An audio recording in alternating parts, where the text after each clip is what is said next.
Cathy Garcia po rin. Yeah! Okay. And si Dayan, wala ba talagang, kahit attraction sa si Chandler?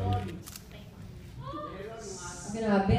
Alam mo, parang 15 years na namin magkasama. Every single month ko na itatanong ko yun. Ano yun? Why lang daw po, Kuya Jobar? Bigyan po natin ng chance ang sumagot yung tinatanong. Kasi baka may bago.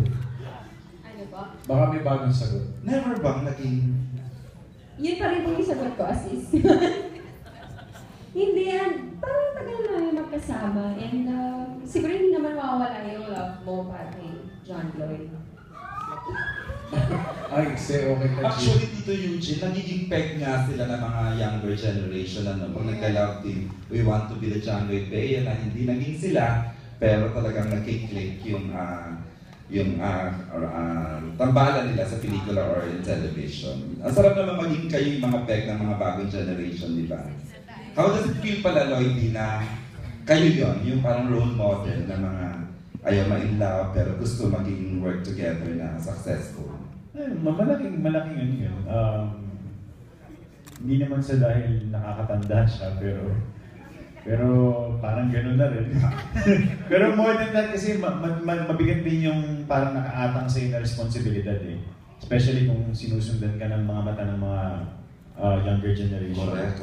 Pero sana hindi lang yung ganun sa mga relasyon yung kanilang sinusundan. And individually naman, they want to be the next John Lloyd. Di mga ganun, they want to be the next Bea. I would want to see the younger generation really pay attention to the craft, to the art, yung film, yung makita mong seryoso sila sa ginagawa nila, hindi lang inaabangan kung ilan yung followers nila sa social media.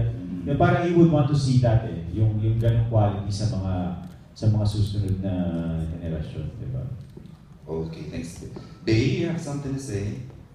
Okay na. Chat. Okay, sorry pagbibigyan ko si MJ kasi for airing tonight. MJ Felipe has a question. First say Direk Cathy. Direk Cathy, question is, sino si John Lloyd at Bea noon at sino sila ngayon?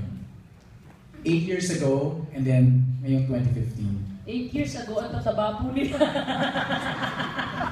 Naalala ko, close to you, Diyos ko Lord, yung po unang film, oy, makinig ka. Ang lente ko, 85, di ko magamit kasi ang taba. Tapos sa kwento po, hindi naman dapat mataba yung karakter, ginawa ko na lang po, ano nga yung pangalan doon? Tabaching? Hindi. Hindi, noon talaga Sorry, palit sa kasi basta ang taba po nila. Hindi. In terms of acting, they're so different now.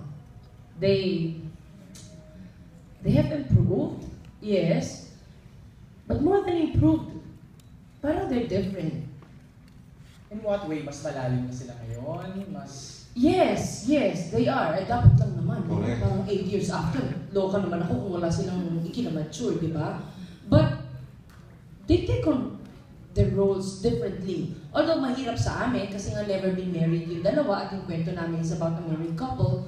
So it takes a lot of kwentuhan, relate sa iba, para isa buhay nila, no? yung character sila. But they're different. Si Lloydie, hindi ko na minomotivate. Halos, hardly. Si Bea, ganun din. Konti. Malibaliktad. Si Lloydie pala, halos di ko na minomotivate ngayon. Si Bea naman, mas nakakausap ko ngayon. We have grown closer now. In fact, nagulat ako, sabi niya, direct ngayon mo na ako kinausap. Ano ba? Hindi ko alam that I have never talked to her one-on-one. I never realized until I did in this movie. Si Lloydie naman, nagulat ako, hindi ko na siya nakakausap. Nagsawa na rin kami.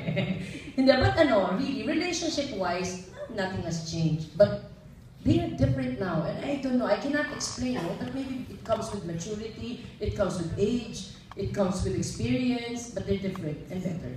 Thanks, Direk. Kay John Lloyd and Bea, in all aspects, let's say visual, aesthetics, boses, lakad, kilos, ano yung mga challenges ni Popoy at ni Basha when you're portraying those roles ngayon compared to 8 years ago? Did you have to change the voice? I don't know, parang ganun. No, hindi mo naman. Kasi ang challenge talaga doon is the gap of 8 years. That's the biggest challenge. You try to find the heart of Popoy again. Nasaan na yung heart niya? Paano siya tumitibo? Paano siya, anong lagay? Basically, anong lagay ng puso ng character? That was the challenge. That was the biggest challenge. Saka isa pa, kami, in real life, di ba, sabi nga ni Direk Cathy, ang dami na namin pinagbago. So yung characters, ganun din. So hahanapin mo yun na ano bang na-experience na ilang beses ba sila nag-break pa sila ulit after nung breakup nila na matindi. So, ang laki nung pag-aaralan nyo at ang laking siguro challenge nitong pelikulang to para sa lahat. Thank you. Thank you, MJ.